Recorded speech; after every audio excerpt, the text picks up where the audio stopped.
નશાનો વેપલો કરી લોકોની જિંદગી સાથે ખિલવાડ કરતા બુટલેગરો પર કોડીનાર પોલીસે દરોડા પાડ્યા। વહેલી સવારે 4 વાગે કોડીનાર પોલીસની તમામ બ્રાન્ચના 100 થી વધુ પોલીસ કર્મીઓની 10 જેટલી ટીમો બનાવી શહેરના અલગ અલગ 98 સ્થળો ઉપર દરોડા પાડવામાં આવ્યા। 98 પૈકી પોલીસને 14 સ્થળો પરથી દારૂનો મસમોટો જથ્થો મળી આવ્યો। દારૂના જથ્થા સાથે પોલીસે તમામ આરોપીઓની અટકાયત કરી અને વધુ કાર્યવાહી શરૂ કરી।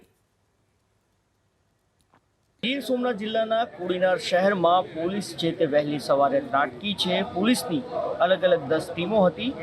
LCB, SOG, Una police, Gir Gadhada police સહિતના વિસ્તારની ટીમો છે તે વહેલી સવારે 4 કલાકે કોડીનાર પહોંચી હતી। 10 અલગ અલગ ટીમો બનાવવામાં આવી હતી અને દારૂ અને અન્ય ગેરકાનૂની જે ધંધાર્થીઓ છે તેના ઉપર દરોડા પાડ્યા હતા, તેના ઘરે દરોડા પાડ્યા હતા।